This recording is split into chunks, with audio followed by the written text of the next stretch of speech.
Welcome to DaAi Headlines. I'm Mary Lee. It's good to have you with us. Coming up in today's show, Tzu Chi volunteers travel to Italy to hold winter aid distributions for survivors of the May earthquake. In continuing our series on internet addiction, today we visit Jianan Mental Hospital to find out how the staff there are helping patients recover. In China, one doctor finally overcomes his religious differences to participate as an onstage performer in a year-end blessing ceremony. In Italy, some residents who suffer from the devastating earthquake back in May has yet to recover.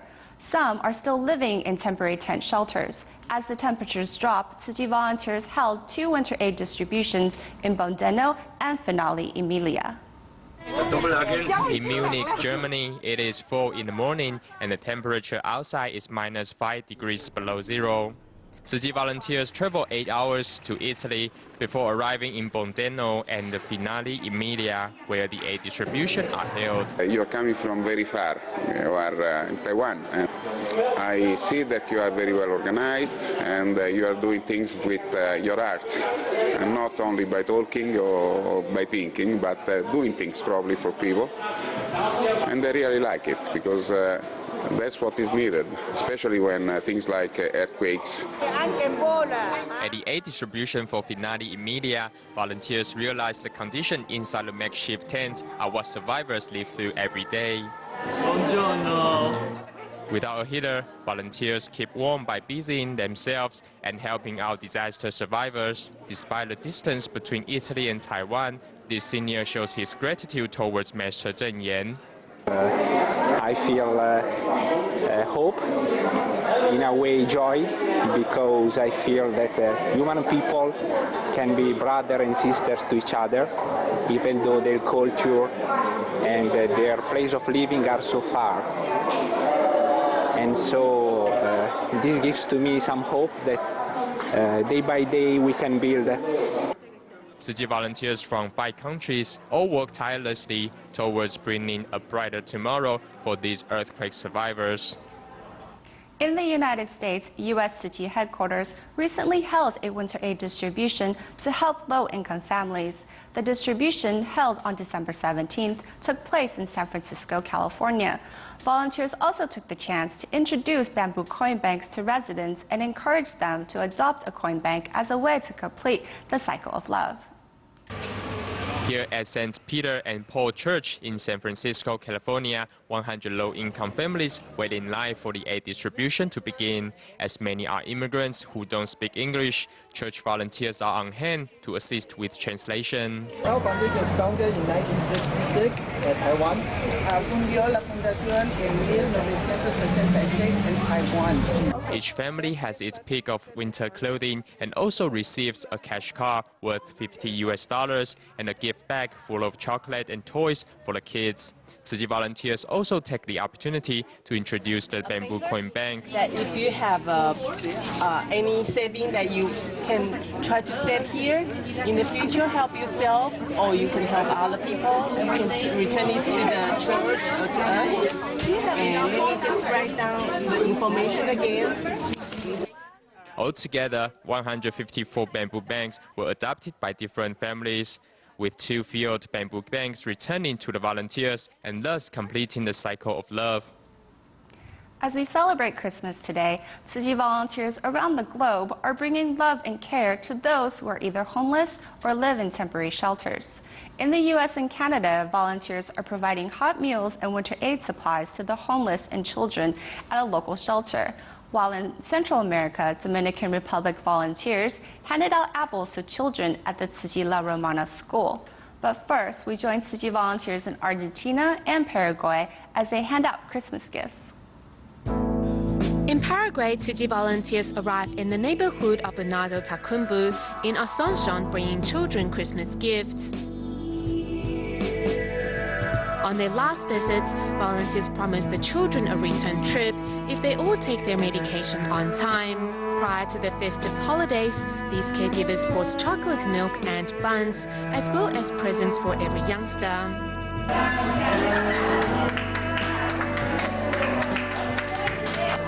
Also bringing love to those in need are city volunteers in Argentina, as they visit a group of mentally disabled students at a factory, giving them biscuits and backpacks as Christmas gifts.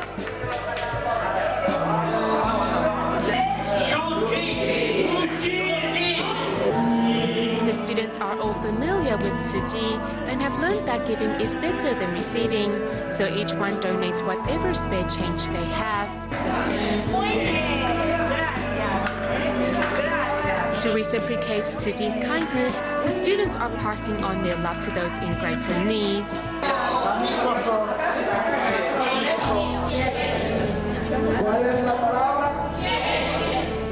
Moving to Central America in the Dominican Republic, local volunteer Fernando is teaching basic greetings in Mandarin to children affected with AIDS. Apart from handing out apples, a Christmas must to each child, volunteers also encourage them to spread the love to others by drawing greeting cards for senior residents at a local nursing home. Our main goal is to make both the children and senior residents happy. Upon receiving the Christmas cards, the senior residents are all smiles.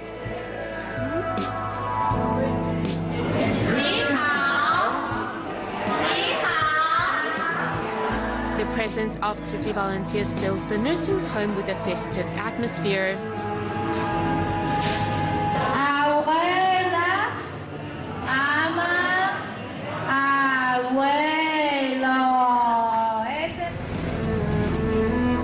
Over at the City La Romana school, students also receive apples from the volunteers, as well as 21 laptops donated by ASUS through the project of PC recycling for a brighter future.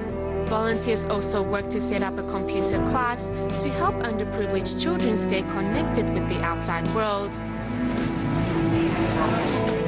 City volunteers also visit children at a local shelter and teach them how to make Christmas tree decorations using recycled materials.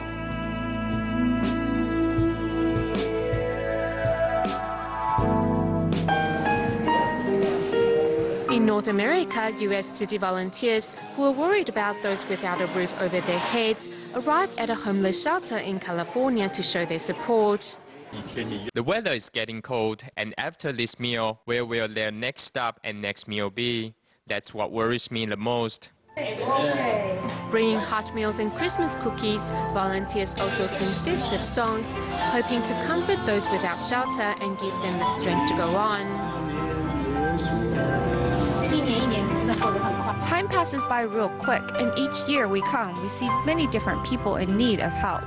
We really feel that we are limited in what we can do, but we try our best. Our hearts are filled with gratitude on every visit, and we are really grateful.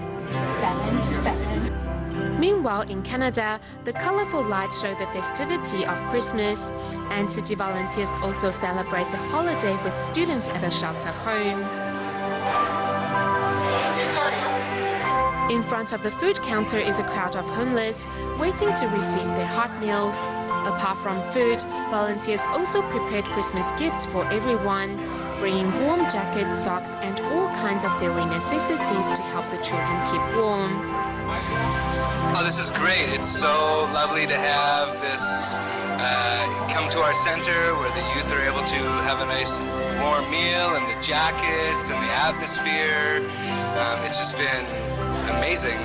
With new clothes to keep them warm through the cold winter, the students all know the year ahead will not be a lonely one with City by their sides.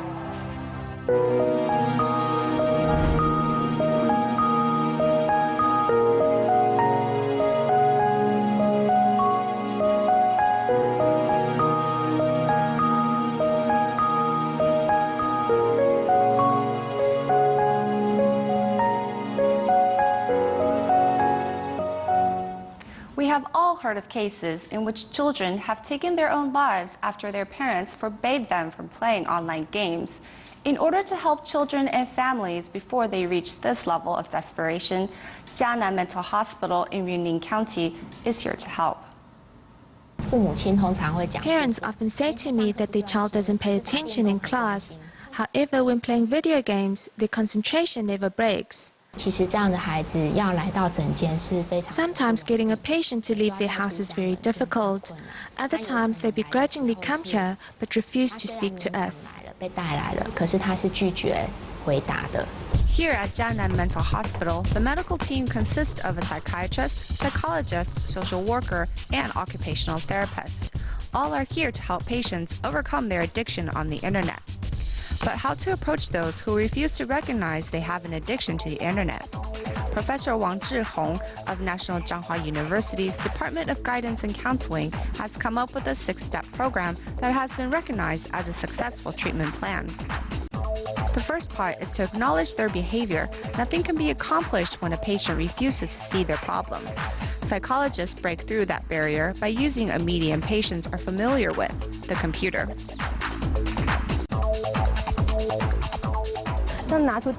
When we bring out the computer, the eyes light up, so we'll use the computer to communicate with the patients. National Zhanghua University's Guidance and Counseling Department's research team has also done internet group counseling. We originally thought internet group counseling might not be as effective and real as face-to-face counseling. However, after a few tests, it seems real-time chatting is sufficient for this group of people. After the medical staff has confirmed their diagnosis, they can treat the problem by tackling the real issues behind the addiction and form a recovery strategy. Giving them positive feedback helps, as most who are addicted to the internet have low self-esteem. Although they realize the addiction is bad, patients might not have the confidence to shake their dependency. Next is for patients to control their own behavior and find outside support. The most important is the assistance of family and friends in changing their internet usage habits. Why can't children change? The biggest factor is their parents are on the internet too. For example, a father might feel it's okay for a teenager to watch racial websites because it's a rite of passage.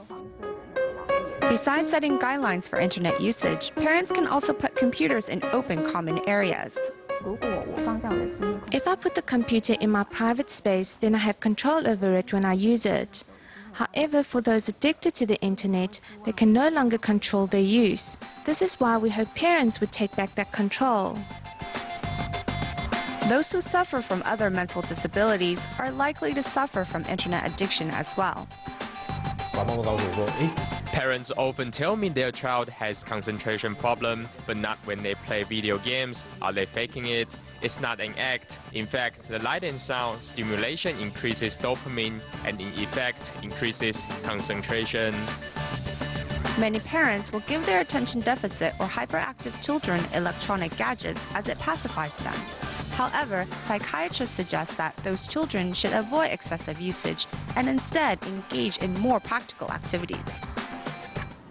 Continuing in Taiwan, Huang Yunchang, a recycling volunteer from Taoyuan, was electrocuted in a tragic accident. Throughout his time in the hospital, Tzu Chi volunteers continue to show love and care to Huang. Upon waking up from the temporary coma, volunteers vow to continue to stand by his side through this difficult time.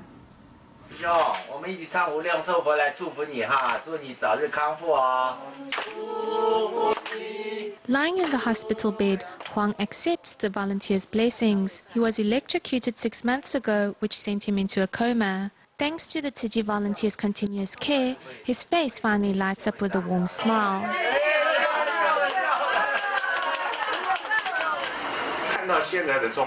We are very pleased with his condition now. Just like the doctors, we all initially thought there was no hope and he wouldn't make it. But seeing his progress now, we are really touched. In the eyes of the volunteers, Huang is a well-respected recycling volunteer. And together with his wife, Yang Shuhui, they've dedicated themselves to recycling work. Since Huang's accident, volunteers have taken turns taking Yang Shuhui to and from the hospital as she accompanies her husband with rehab. Brother Tai has always been here for us. He even arranged for other brothers to take me to see my husband every day. Being able to go to the volunteers if I have difficulties has been the biggest help for me. The volunteer support has allowed Yang Shuhui to join her husband during this rehabilitation. The volunteers also brought a Chichen cap for Huang as they wish him well and a speedy recovery. 赶快归队，环保都需要你，对啊，你是环保的尖兵呢。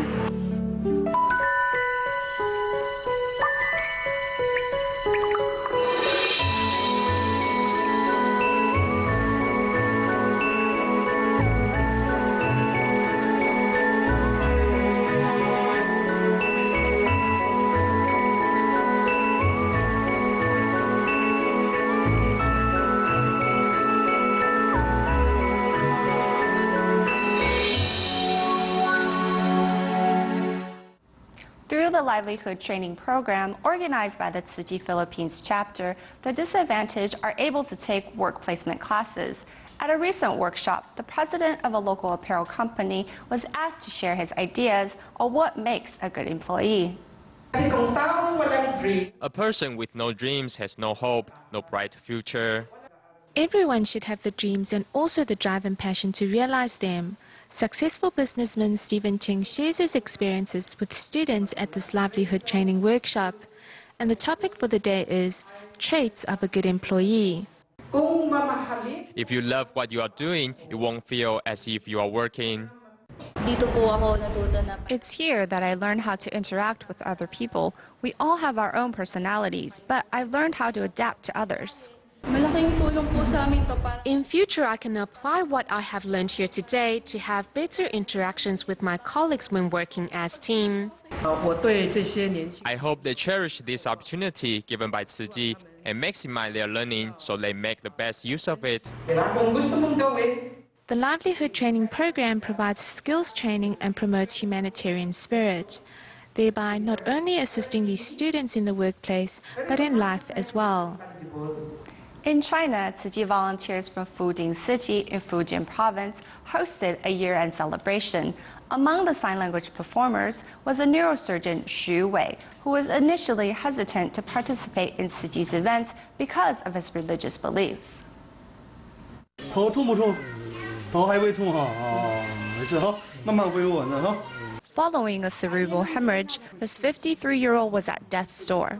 His life was saved by this hospital's doctors and nurses. Saving lives is Dr. Xu, who first met Tzu Chi 7 years ago and has come to better understand life and his role as a doctor since. I've become more active in working to comfort my patients and erasing the barriers between myself and them.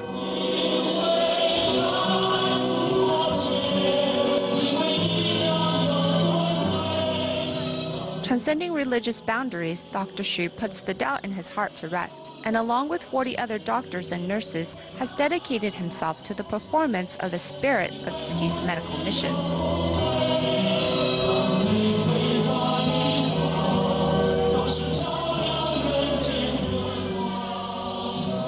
Moving in time with the music, the group's performance moves many and is a credit to their hours of practice together, sandwiched in between their busy work schedules.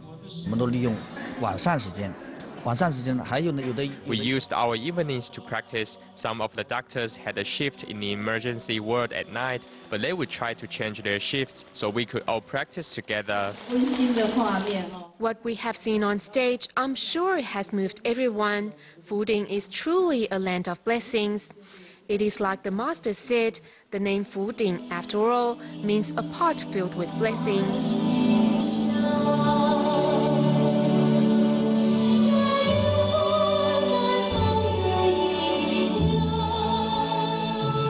The hand movements are not only beautiful to look at, but also inspire a heart of compassion in those watching.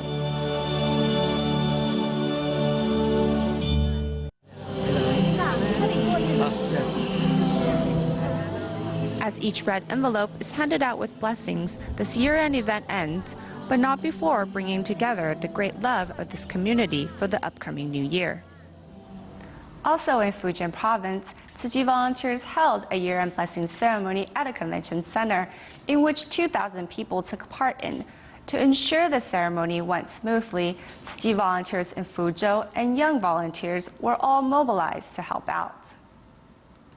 Putting on their volunteer vests, these young volunteers are discussing how to decorate the venue for Tzu Chi's year-end blessing ceremony. These volunteers follow their parents in joining the efforts. 9-year-old Zheng Xuting is also responsible for looking after his younger brother. My brother won't make any trouble, so I can focus on volunteer work. Helping other people makes me happy. For 11-year-old Ma Yuting, this is not her first time helping out at Tzu Chi. As her mother is also a volunteer, she is inspired to do good deeds as well.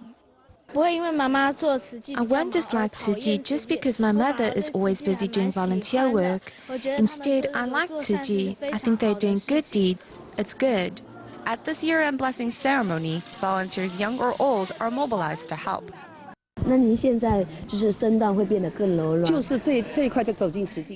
One of the volunteers, Lin Jinghua, once received Tzu Chi's help. When she was still a freshman at university, her grandmother fell and injured herself, so she used her tuition money to pay for medical bills. Thanks to Tzu Chi's scholarship aid, however, Lin could continue to pursue her studies. Tzu Chi cared for me, unlike my own parents who were not there for me. Thankfully, Tzu Chi aunts were there to give me warmth. To reciprocate, Lin vows to join the Tzu Chi Teachers Association in Fuzhou. Another volunteer, Lin Yuchong, vows to become a team doctor. As she is from an impoverished background, Tzu Chi has funded her education since senior high school. Now she is a student at Fujian Medical University.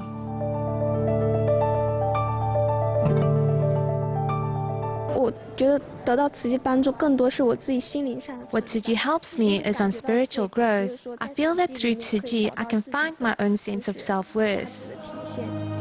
At the ceremony, Lin Yuchong joins the sign language performance.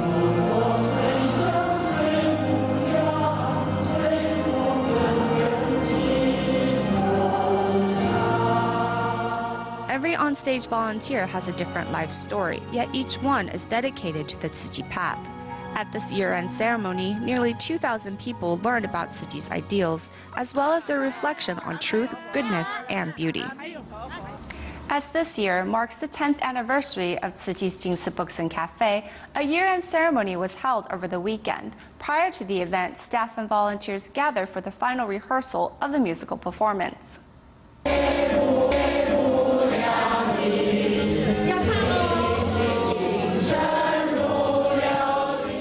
With the performance of the Sutra of Innumerable Meanings coming up, on-stage volunteers all arrive for a final rehearsal before the celebration of the 10th anniversary of the Jingsi Books and Cafe.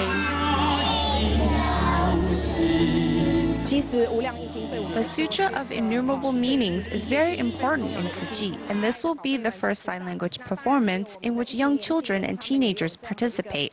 We are passing on our mission to the next generation. The spirit of Venerable Master Jianzhen tells us that as long as we work as a team, we can accomplish anything. Apart from the sign language musical, a variety of other performances are also included. Through the upcoming celebration, staff and volunteers are ready to welcome the next decade of love and Tzu Chi's brand of humanitarian spirit. At the end of the show, we bring you images of the year-end celebration organized by the Jingsi Books and Cafe. At the event, volunteers young and old put on a sign language musical, and performers included celebrities and government staff. That's all the time we have for today. Thank you for watching and have a happy holiday.